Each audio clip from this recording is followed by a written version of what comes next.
Good morning, first graders. Hey, today we're going to read a book called Back to School, and it is written by Maya Ajmera and John D. Ivanko. So this is the cover of our book. We always have our title on the cover of our book, Back to School. We have a photograph that gives us an idea of what the story is going to be about. Can you tell what it's going to be about? Yeah, something about school, right? These children are at school. So this is our front cover. This is our back cover. This edge here is called the spine of the book. This is one of our big books, so it's a little bit hard to open and turn, but I'm going to do my best. Okay, Back to School by Maya Ajmera. This is called our title page. You see we have a photograph with all these smiling kids at school. Back to School. Here's a photograph with children listening so nicely to their teacher. So before I start reading the story, I just wanted to let you know that it has some special text features. I'm going to turn the page. This book is full of what we call captions. So captions are little phrases or sentences or even sometimes just a couple words, and they tell us about a picture or a photograph. So the one thing about Back to School is it's all about these children around the world and how going to school can look a little different, but it's also kind of the same. So we're going to start. What I'm going to do is I'm going to read the main line at the top, right up here, and then we'll focus on each photograph and the captions, because the captions are pretty cool. They're going to give you a lot of information about what school looks like in different parts of the world too, not just in the United States. Going to school means learning about the world around you. So here, look at this photograph. We see children, and our caption here says they're visiting an art museum in Mexico. So these children on a field trip to an art museum. If you look over here, these children are sharing a book with a classmate in Pakistan, looking at a book together. And then over here, our caption says, sketching a standing stone in the United Kingdom. So it looks like he's doing a rub sketching to get the texture of that stone. There are many kinds of schools. Here we have children taking notes in Australia and having an outside class in Mali. Does that look like a little bit different than our schools? Look at that, they're outside. Over here, they're attending night school in India. It's dark out, they need their lantern for light. And here, being homeschooled in France. Many different types and kinds of schools. And lots of ways to get to them. Look at this, they're riding on a horse-drawn wagon in Bolivia. And here, climbing onto a school bus in the United States. He's getting to school on a bus. They're in a horse-drawn wagon. Look over here. Traveling by boat in Peru. Pretty cool. And this is squeezing onto a rickshaw in the Philippines. Look at how many kids squeeze onto one rickshaw. Pretty cool. You might wear a uniform or your favorite outfit. Here, look at this. We have children lining up for class in South Africa. They have their uniforms on, which means they all have to dress in a similar way. And here, children are listening to the teacher in Thailand. And it looks like the girls are dressed a similar way, and so are the boys.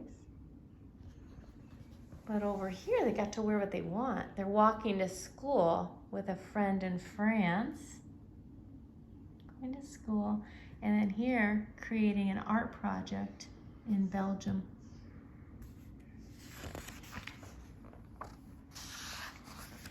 When you are at school, you learn to read and write. Here, they are forming words on a slate in Bangladesh. Writing a story in Niger.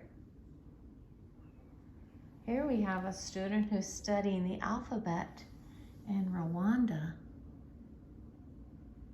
And over here, writing on the chalkboard in Saudi Arabia. They're all learning to read and write, even though their schools are a little different. Oh, we're all learning to read and write. Okay, watch. When you're at school, you learn to read and write and count and experiment.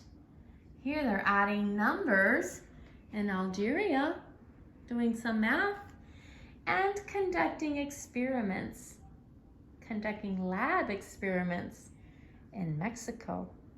You're doing some science there, pretty neat. Over here, counting with numbers, number cubes in Rwanda. We use number cubes sometimes, don't we? School is for discovering science and geography and language. Look at this. They're examining an atlas in the United States. An atlas is a type of map. Over here, they're researching a science project in Trinidad and Tobago using their computer.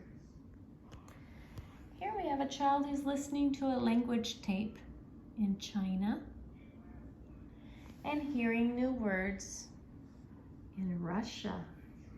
These students are in Russia.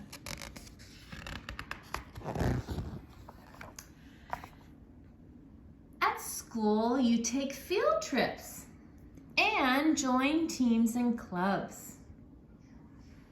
Here we go. We have a little girl. She's looking at a microscope at a science museum in the United States. And these students are climbing on top of cannons at a fort in Cuba. Oh, gathering for a club meeting in Syria. And getting ready for a rugby match in New Zealand. Rugby is a sport that they play. When you are a student, you learn from many different people.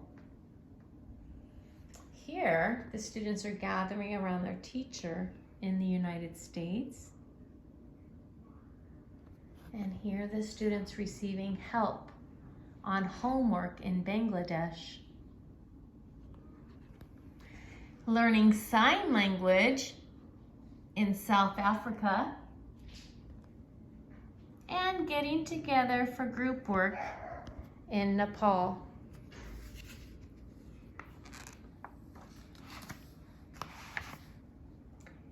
You work hard on your lessons, jotting down ideas in China, taking notes in South Africa, working in the computer lab in Israel, learning to print in Nepal.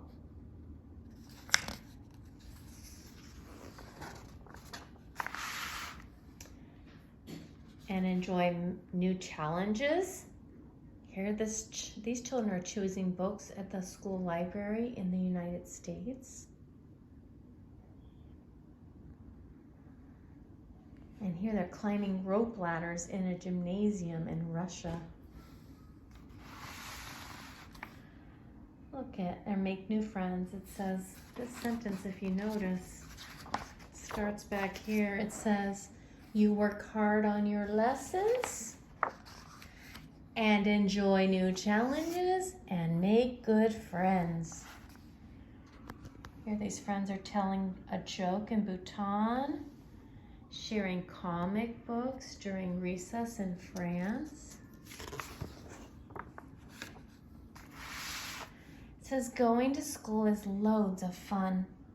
Answering questions in Iraq, playing a board game in Canada. And here's our final photograph, boys and girls. We have all these children having fun, and it says, goofing around after school in the Dominican Republic.